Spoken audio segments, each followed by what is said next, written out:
Hey, it's the iPhone 7. Now, I promise we're going to talk about the headphone jack, but let's start with something fun. The iPhone 7 is water resistant.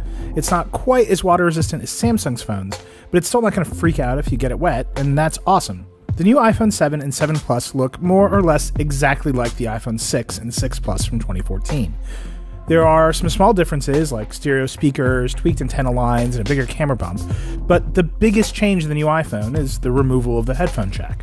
It comes with Lightning earpods and a dongle for using your old headphones, which costs $9 if you lose it.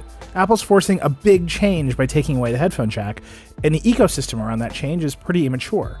This is all going to be really inconvenient while everyone adapts and builds adapters.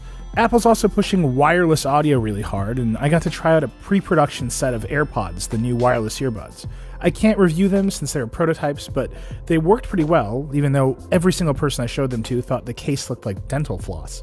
Apple says it needed to take out the headphone jack so it could add all kinds of other new features to the iPhone 7, like better cameras, the Taptic Engine haptic feedback system, water resistance, and maybe most importantly, a bigger battery. So the real question is whether all that stuff is worth it, and whether it's worth upgrading the iPhone 7 while the world around us is still adjusting to the biggest I/O change in years. The iPhone 7 is one of the most beautiful, refined designs Apple's ever made, particularly the two black ones where the antenna lines blend right into the sides of the body. But let's be honest, the second you stick this thing into a case, it looks just like the iPhone 6. The Galaxy Note 7 might have problems with exploding, but from a visual design perspective, Samsung's definitely pulled ahead this generation. Inside the case, these are completely new phones though, with a bunch of interesting ideas. Take the home button, for instance. It doesn't move anymore. Instead, it's totally solid. The Taptic Engine makes it feel like a click when you push down on it. If the phone is off, it doesn't move at all. You can set it to 3 different levels of feedback, but none of them feel like a real button. I'm okay with this, but other people who've tried my phone really don't like it. You're gonna have to try it yourself to understand it. The Taptic Engine also adds all kinds of other fun feedback to the phone. When you drop the notification shade down, the phone bumps a little bit. It's way more useful than 3D Touch, which I always thought was a gimmick and still hasn't really caught on.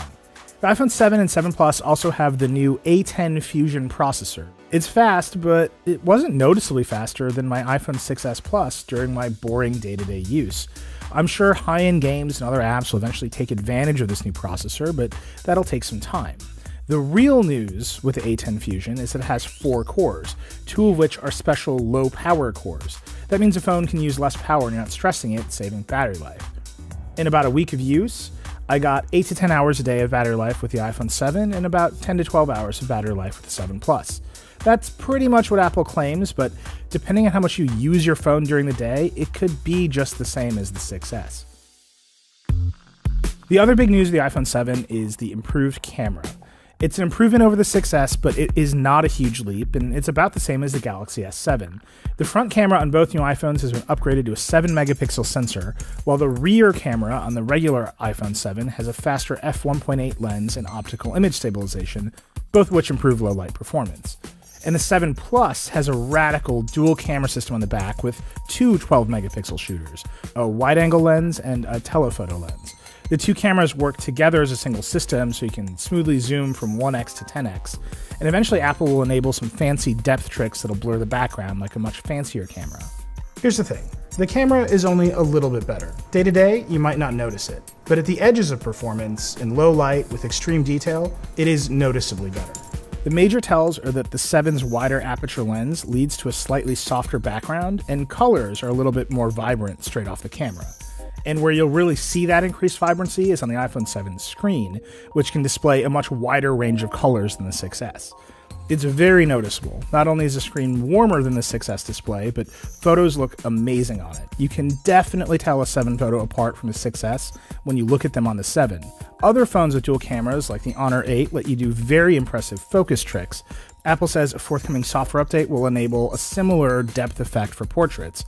But for now, what you get is the ability to switch between 1x and 2x modes by tapping a button, and digitally zooming between them and then up to 10x. Front cameras are almost more important than rear cameras in our Snapchat world, and the iPhone 7's front camera is excellent. It's not quite as wide angle as Samsung's cameras, but it's bright, it's sharp, and the Retina flash is still a terrific idea. The new iPhones run iOS 10, which is a terrific upgrade over iOS 9. It has a slick new version of iMessage with all kinds of new features, a new version of Siri that can be extended by third-party apps, better integration with smart home devices, and a ton of other new stuff. Of course, you can get iOS 10 on any recent iPhone, so it's not worth buying a whole new phone just to get it, but it's definitely worth upgrading in general. The world just isn't ready for the iPhone 7. The most interesting feature of the dual camera doesn't ship at launch, apps haven't been updated to use that Taptic engine, the entire ecosystem of new headphones and adapters required to make use of Lightning and wireless audio is just getting off the ground. Right now, using the iPhone 7 in a case feels just like using an iPhone 6S with a weirder home button and more dongles. It's kind of like Apple shipped a prototype of next year's iPhone disguised as an iPhone 6. That's not all bad. The iPhone 7 is a terrific phone with a great camera and a gorgeous display. If you need a new phone right now, sure, buy one. The iPhone 7 starts at $649 for 32 gigs of storage and goes all the way up to $969 for a 7 Plus with 256 gigabytes of storage. But unless you're excited to live that early adopter life, you won't be missing out on much if you wait another year.